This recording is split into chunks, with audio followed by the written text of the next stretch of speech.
सभी को राम राम। आज हम आपको करवा चौथ की कथा सुनाएंगे। कथा से पहले आप अपने पास एक जल का लोटा पात्र रख लें और थोड़े से अपने सीधे हाथ में चावल रख लें। कथा इस प्रकार है। श्री गणेशाय नमः। एक साहूकार था, उसके 7 पुत्र थे। 7 पुत्रों के बाद उसके एक पुत्री थी जिसका नाम करवा था। करवा से सभी भाई बहुत प्रेम करते थे। करवा ससुराल चली गई। शादी के बाद वह अपने मायके में चौथ का व्रत करने के लिए आई। चौथ का व्रत तो रख लिया करवा ने, लेकिन भूख से बहुत तड़प रही थी। सभी भाई शाम को अपना कारोबार कर वापस आए और बहन को कहा कि भोजन करो। तो बहन ने भोजन के लिए मना कर दिया कि मेरा आज चौथ का व्रत है, मैं भोजन नहीं करूंगी, लेकिन भूख बहुत लगी है। तो सबसे छोटा भाई है, उसने छननी के साथ दिया जलाकर पेड़ों के झुरमुट में ऐसा बना दिया कि जैसे चांद निकला। करवा को कहा, जाओ तुम्हारा चांद निकल आया है, पूजा कर लो। करवा ने पूजा की और अपनी भोजन खाना शुरू कर दिया। जैसे ही पहला ग्रास मुंह में डालने लगी, उसमें बाल आ गया। दूसरा ग्रास डालने लगी तो पत्थर आ गया। तीसरे ग्रास में ससुराल से संदेशा आ गया कि तुम्हारा पति बीमार है, जल्दी आओ।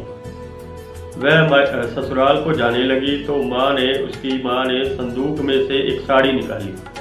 जैसे ही संदूक में हाथ डाला तो सफ़ेद साड़ी उसके हाथ में आई।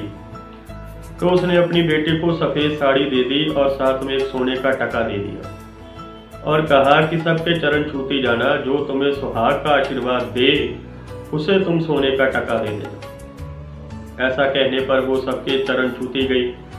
कोई कहे कि तुम्हारी आयु बढ़े और कोई कहे 7 भाइयों का सुख भोगो। किसी ने सुहाग का आशीर्वाद नहीं दिया। जब ससुराल पहुंची तो छोटी ननद ने आशीर्वाद दिया कि 7 भाइयों का और 7 पुत्रों का सुख भोगो। ऐसा कहने पर उसने वह टका उसको दे दिया। सास को मिली, सास के चरण छुए। सास ने कहा कि तुम्हारा पति ऊपर है, छत पर है, जाओ। जैसे ही वो छत पर गई तो उसका पति मरा पड़ा था। पति को मरा देखकर वह थोड़ा चिल्लाने लगी और बहुत मिन्नतें कर सबको मना कर दिया कि इसका संस्कार नहीं करेंगे, मुझे अलग से एक झोंपड़ी बना दो, मैं वहाँ पर अपने पति के साथ रहूँगी। तो वो अलग से रहने लगी एक झोंपड़ी में। उसकी सास जो थी उसको सूखी रोटी शाम को खाने के लिए दासी के हाथ भेज देती कि जो मरा पड़ा है, मरे पड़े की पत्नी को रोटी दिया, ऐसा कह देती। तो करवा जो थी उसने फिर चौथ आई, पोष की चौथ आई। पोष की चौथ को कहा कि माँ मुझे मेरे सुहाग को जीवित करो।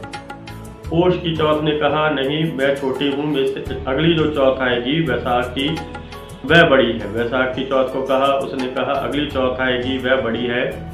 ऐसे करते करते कार्तिक मास की चौथ आ गई। कार्तिक मास की चौथ माता आई तो करवा ने कहा कि माँ मुझे सुहाग दो। कार्तिक मास की जो चौथ थी वह माता क्रोध में बोली, गुस्से में बोली कि तुझे भूख लग जाती है, ले करवा ले ले, सुहाग मरा है तेरा, ले करवा ले ले। तो वह कार्तिक मास की जो चौथ माता थी उसके चरण पकड़ ली।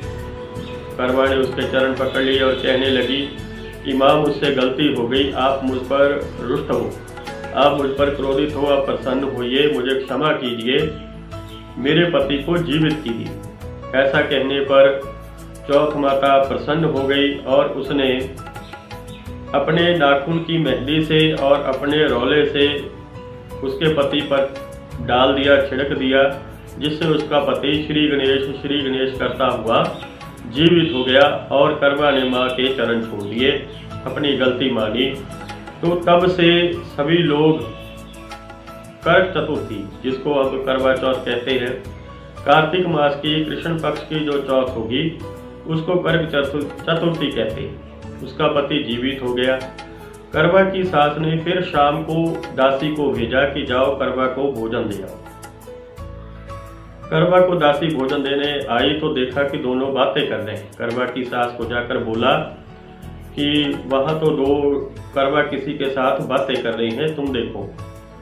तो करवा की सास आई, देखा मेरा पुत्र जीवित है, तो वो बहुत खुश हुई, आनंद हुआ और उसने कहा कि ये कैसे हुआ।